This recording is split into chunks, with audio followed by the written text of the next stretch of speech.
नमस्कार, मैं पवन आज के एक और नए वीडियो पर आप सभी छात्रों का स्वागत करता हूं। आज का जो ये वीडियो है वो आप सभी छात्रों के लिए काफी ज्यादा इंपॉर्टेंट है, वो होने वाला है। यहाँ पर 3 बड़ी अपडेट आप सभी छात्रों के लिए लेकर आया हूं, जिसमें आपका सीईटी भी शामिल है। मुझे पता है कि आप में से जो लगभग मोस्टली जितने भी स्टूडेंट हैं वो एक तरीके से इंतजार कर रहे होंगे सीईटी के रिजल्ट को लेकर, चाहे फिर वो स्नातक का रिजल्ट हो या सीनियर सेकेंडरी का रिजल्ट हो। यहाँ पर जो राजस्थान कर्मचारी चयन बोर्ड के जो अध्यक्ष है आलोक राज जी, उनके द्वारा एक ट्वीट करके यहाँ पर ये जानकारी दी गई है कि जो आपका रिजल्ट है वो जनवरी में जारी होने वाला है, और जनवरी में जो डेट है वो भी यहाँ पर जो संभावित डेट है वो भी उनके द्वारा क्लियर कर दी गई है। जैसा कि यहाँ पर आप ट्वीट में देख भी सकते हो कि 8 से 15 जनवरी के बीच में जो आपका रिजल्ट है जारी करने का प्लान यहाँ पर बताया गया है। अभी यहाँ पर कंफर्म नहीं हुआ है कि जो आपका रिजल्ट है वो 8 से 15 जनवरी के बीच में आ ही जाएगा। देखो मोस्टली यहाँ पर जितने भी स्टूडेंट हैं वो भी एक तरीके से अनुमान लगा रहे हैं। साथ में सभी को पता है कि मोस्टली जो एक तरीके से स्नातक का रिजल्ट है, ग्रेजुएशन का रिजल्ट है, ग्रेजुएशन बेस्ड सीईटी का रिजल्ट आपका फर्स्ट में जारी होगा। उसके बाद में आपका जो 12th बेस्ड सीईटी है उसका रिजल्ट आपका जारी होगा, क्योंकि और साथ में देखा जाए तो ग्रेजुएशन बेस्ड सीईटी में जो स्टूडेंट है उनकी संख्या कमी थी, मतलब कि तकरीबन 13 से 14 लाख थी, और जो आपकी 12th बेस्ड जो सीईटी थी उसमें 17 से 18 लाख फॉर्म लगे थे, लेकिन 14 से 15 लाख एक तरीके से वहां पर अटेंडेंस है वो देखी गई है। अब उसी के बाद में ये इनका जो ट्वीट था वो था 11 दिसंबर का, ठीक है।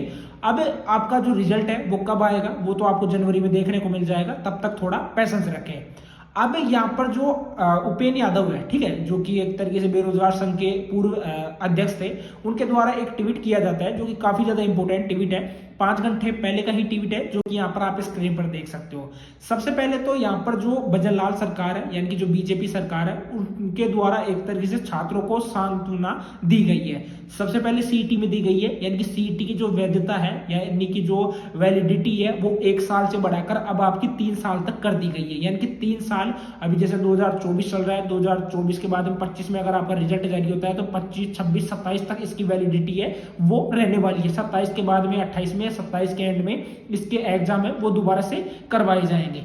उसी के बाद में सभी प्रकार की जो भर्तियां हैं, यानी कि जितनी भी जो भर्तियां रहती है, जैसे भर्तियां निकलती है और उनका प्रक्रियाधीन भर्तियों में परिणाम से पहले 50% की जगह 100% पद बढ़ाए जा सकते हैं। देखो अब से पहले क्या था कि जो भी भर्ती वगैरह निकलती थी उसके फॉर्म वगैरह निकलते थे, और उसके बाद में जो एक तरीके से परिणाम से पहले आपके 50% ही जो पद है वो बढ़ाए जाते थे। लेकिन अब की बार ऐसा होगा, यानी कि आपने कोई भी भर्ती निकली, जैसे 5000 पदों पर निकली, और उसके बाद में उस भर्ती के लिए आपने एग्जाम दे लिया, और एग्जाम का जो रिजल्ट है, ठीक है, रिजल्ट से पहले काफी बार ऐसा देखा गया है कि 5000 से 6000 पद है वो बढ़ा दिए जाते थे, लेकिन इस बार ऐसा किया गया है कि 100% पद है आपके वो बढ़ सकते हैं रिजल्ट से पहले। जो थर्ड है, सेकंड मैंने सीईटी को लेकर क्लियर कर दिया। जो थर्ड पॉइंट है वो है कि भर्तियों की प्रतीक्षा सूची, यानी कि जो वेटिंग लिस्ट है उसकी 6 महीने की अवधि को बढ़ाकर 1 साल की अवधि की जा रही है, जो युवाओं के हित में बेहतर होगा।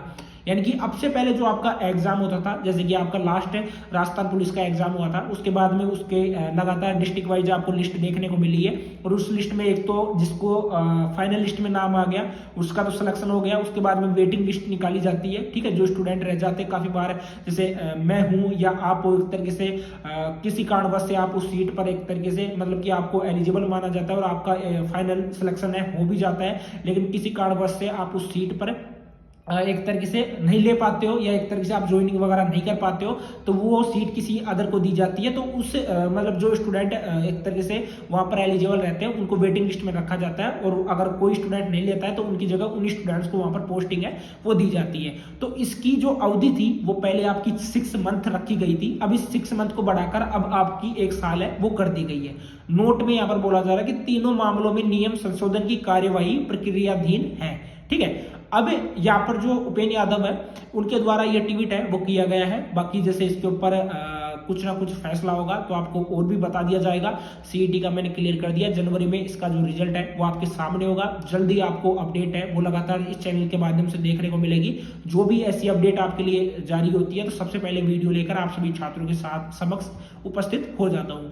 अगर आपने चैनल को सब्सक्राइब नहीं किया है तो क्या कर रहे हो, तुरंत करिए चैनल को सब्सक्राइब, क्योंकि ऐसी बड़ी अपडेट आपको लगातार इस चैनल के माध्यम से दी जाती है। टेलीग्राम को ज्वाइन कर लेना, लिंक आपको डिस्क्रिप्शन बॉक्स में मिल जाएगा। आज के लिए इतना ही, बाय।